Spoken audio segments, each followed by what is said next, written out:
ಸ್ನೇಹಿತರೆ ನೋಡಿ, ಇವತ್ತು ಬಂದಿರೋಂಥ ಜಾಗ 45 ಸೆಂಟು 18 ಗುಂಟೆ ಬರುತ್ತೆ. ತುಂಬ ಚೆನ್ನಾಗಿದೆ. ರೋಡ್ಗೆ 180 ಅಡಿ ಇದೆ. ಏನು ಈ ಕಲ್ಲಿದೆ ಅಲ್ಲಿಂದ ಸ್ಟಾರ್ಟ್ ಆಗುತ್ತೆ ನೋಡಿ ಜಾಗ. ರೋಡ್ಗೆ ಇದೆ ರಸ್ತೆ. ಮಣ್ಣು ಹೊಡೆದು ಒಂದು ಸ್ವಲ್ಪ ಹೈಟ್ ಮಾಡ್ಕೋಬೋದು. ಆ ಕಲ್ಲಿದೆಯಲ್ಲ ಅಲ್ಲಿಂದ ಹಂಗೇನೆ ಈ ಕಲ್ಲುಗಳು ಕಟ್ಕೊಂಡು ಈ ಮಣ್ಣಿನ ಒಳಗೆ 180 ಅಡಿ ರೋಡ್ಗೆ ಇದೆ. ನಾರ್ತ್ ಫೇಸ್ ಬರುತ್ತೆ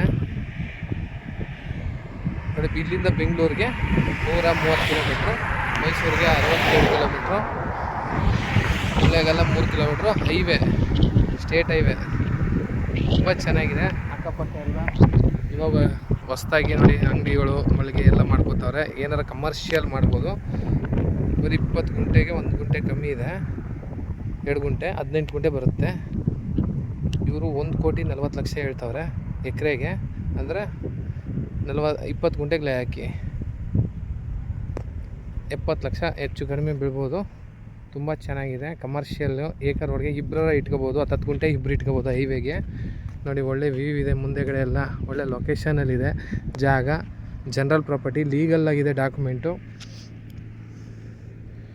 ಹಿಂದೆಗಡೆ ಎಲ್ಲ ಒಳ್ಳೆ ವ್ಯೂ ಇದೆ ನೋಡಿ. ಸರ್ವೆ ಅದ್ಬಸ್ತೆಲ್ಲ ಮಾಡಿ ಇದು ಮಾಡಿದ್ದಾರೆ. ಸ್ವಲ್ಪ ಮಣ್ಣು ಒಂದು 2-3 ಲಕ್ಷ ಖರ್ಚು ಮಾಡಿದ್ರೆ ಮಣ್ಣೆಲ್ಲ ಇಲ್ಲಿ ಅಕ್ಕಪಕ್ಕ ಎಲ್ಲ ಹೈಟ್ ಮಾಡ್ಕೊಂಡಿದ್ದಾರೆ. ಅಲ್ಲಿ ಮಾಡ್ತಾ ಟಿಪ್ಪರಲ್ಲಿ ಆ ಥರ ಹೈಟ್ ಕಮರ್ಷಿಯಲ್ ಮಾಡ್ಕೋಬೋದು. ಯಾವಾಗಲಿದ್ರೂ ತುಂಬ ಒಳ್ಳೆ ಪ್ರೈಸಲ್ಲಿ ಮಾರ್ಕೋಬೋದು. ಬೇಡ ಅಂದರೆ ಕಮರ್ಷಿಯಲ್ ಮಾಡೋಕ್ಕೂ ತುಂಬ ಚೆನ್ನಾಗಿದೆ. ಪೆಟ್ರೋಲ್ ಬಂಕು ಬೇರೆ ಎನಿವನ್ ಮಾಡ್ಬೋದು ಹೈವೇಗೆ ಇರೋ ಜಾಗ.